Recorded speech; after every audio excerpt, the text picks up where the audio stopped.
Hi, welcome to Stand With Own YouTube channel. This video is sponsored by BuyMode shopping app. BuyMode e-shopping application is one of the online shopping app now available on Play Store and App Store. BuyMode e-shopping இந்த BuyMode app உண்டான link அப்படிங்கிறது description பாக்ஸில் இருக்குது. உங்களுக்கு வேணும்னு நினச்சிக்கலாம், நீங்கள் download பண்ணிக்கலாம். ஓகேங்களா? அது மட்டும் இல்லாமல் sponsor content BuyMode e-shopping, BuyMode online, BuyMode shopping, BuyMode application. ஓகேங்களா? இன்றைக்கி வந்து திருக்குறள் செக்மெண்ட்டில் பார்த்துட்ருக்கோம். இன்றைக்கான ஒரு திருக்குறள் பார்க்க போகிறோம்.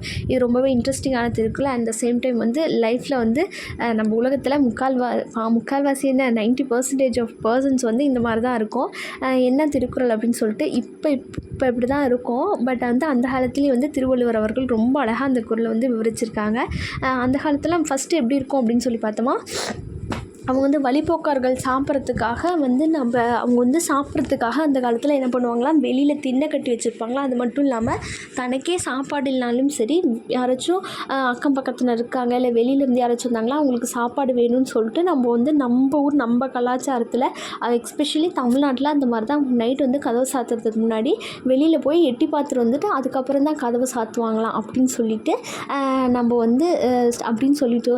வந்து புறநானூறு அகநானூறு அப்படின்னு சொல்லிட்டு நிறைய தகவல் இருக்குது. அது மட்டும் இல்லாமல் இன்னொரு இன்ட்ரெஸ்டிங்கான விஷயம் என்ன அப்படின்னு சொல்லி பார்த்தா, நம்மளுடைய இப்போ வந்து விருந்தினர் அப்படின்னு சொல்லி பார்த்தா என்ன, உங்களுக்கான ஒரு கொஸ்டின், விருந்தினர் என்ன, நம்ம யாரை வந்து ஃபஸ்ட்டு விருந்தினர் அப்படின்னு சொல்லுவோம் அப்படின்னா, விருந்தினர்னா உங்களுக்கான ஆன்சர் வந்து நீங்கள் என்ன அப்படின்னு சொல்லிட்டு மைண்டில் வச்சுக்கோங்க.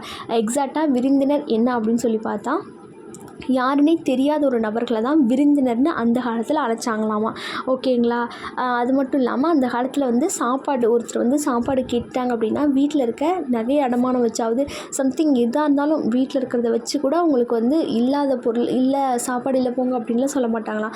அந்த மாதிரி கொடுப்பாங்களா. அந்த காலத்தில் அப்படி தான் இருந்தாங்க. ஓகேங்களா? அட் ப்ரெசென்ட் இப்போ எப்படி இருக்கும் அப்படின்னு சொல்லிட்டு நீங்களே இமேஜின் பண்ணிக்கோங்க. ஓகேங்களா? அதுக்குண்டான ஒரு பியூட்டிஃபுல்லான திருக்குறள் தான் இது. இதில் என்ன திருக்குறள் அப்படின்னு சொல்லி பார்த்தா, அன்பிற்கும் உண்டு அடைக்கும் தாள் ஆர்வலர் புன்கணீர் அன்பிலார் எல்லாம் தமக்குரியர் அன்புடையர் என்பும் உரியர் பிறருக்கு அப்படின்னு சொல்லிட்டு, அன்பில்லாதவர் வந்து எல்லா பொருளும் எனக்கு எனக்கு எனக்கு அப்படின்னு சொல்லிட்டு வாழ்ந்துட்டு இருப்பாங்களாம். ஆனால் அன்புடையவர் வந்து தன் உடல் மட்டும் இல்லாமல் பிறர் எல்லாமே பிறருக்காக அப்படின்னு சொல்லிட்டு வாழ்ந்தாங்களாம். இப்போ வந்து ஏன் அப்படி சொன்னேன்னு புரியுதுங்களா? அந்த காலத்தில் வந்து எல்லாமே மற்றவங்களுக்கு எல்லாருக்கும் எல்லாம் கிடைக்கணும் அப்படின்னு சொல்லிட்டு ஒரு சிலர்லாம் வாழ்ந்துருக்காங்க. அப்போ வந்து ஒரு 20% பீப்புள்ஸ் மட்டும்தான் வந்து எனக்குன்னு சொல்லிட்டு வாழ்ந்துட்டுருக்காங்க. மோஸ்ட் ஆஃப் த பீப்புள்ஸ் வந்து அதர் பர்சன்ஸ்க்கு கொடுக்கணும் அப்படின்னு சொல்லிட்டு எஸ்பெஷலி தமிழ்நாட்டில் ரொம்பவே அந்த மாதிரி தான் வாழ்ந்துட்டு இருந்தாங்க. ஆனால் இப்போ இந்த காலகட்டத்தில் 20% மட்டும்தான் மற்றவங்களுக்கு கொடுக்கணும் அப்படின்னு நினைக்கிறாங்க. மற்றவங்களாம் எனக்குன்னு தான் வச்சுருக்காங்க. ஓகேங்களா? இதில் பார்த்தா இப்போ லைஃப் டைம் எக்ஸாம்பிளுக்கு வந்து யார் அப்படின்னா, நம்ம எக்ஸ்பெஷலி நம்ம சொல்லும் போது இப்போ 2024 இருந்த ரத்தன் டாட்டா அவர்கள் தான் இறந்த பிறகு தன்னுடைய உடல் கூட இன்னொரு உயிரினத்துக்கு உணவாக ஆகணும் அப்படின்னு சொல்லிட்டு தன்னுடைய உடலை கூட என்ன பண்ணியிருக்காங்க அப்படின்னா வந்து கொடுத்துட்டாங்க. ஓகேங்களா? அந்தளவுக்கு தி பெஸ்ட்டான பர்சன். வாழ மட்டும் இல்லை, இருக்கும் போது கூட இறந்த போது கூட மற்றவங்களுக்காக கொடுக்கணும்னு நினச்ச ரத்தன் டாட்டா அவர்கள் வந்து இதில் லைஃப் டைம் எக்ஸாம்பிளாக இருக்கார். ஓகேங்களா? அது மட்டும் இல்லாமல் அக்பர் அவர்கள், முகலாயர்கள் காலத்தில் வாழ்ந்த அக்பரும் அந்த மாதிரி தான் இருந்திருக்காங்க. ஓகேங்களா?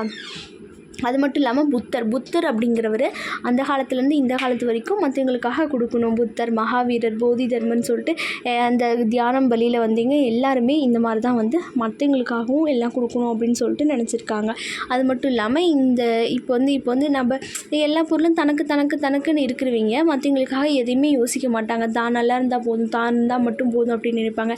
இதே பிறருக்காக கொடுக்கணும்னு நினைக்கிறவங்களுடைய மனதானது இந்த உலகத்தை விட பறந்து விரிந்த ஒரு விஷயமாக தான் இருக்குது. ஓகேங்களா? அதே மாதிரி ஒரு காலத்தில் வந்து எப்பயுமே மற்றவங்களை டிபெண்ட் பண்ணி தான் நம்ம இருக்கணும். ஸோ எல்லாமே தனக்குன்னு இல்லாமல் மற்றவங்களுக்காக வாழணும் அப்படின்னு சொல்லிட்டு இந்த குறள் இருக்குது. Thank you so much. நெக்ஸ்ட் வீடியோவில் பார்க்கலாம். பாய்.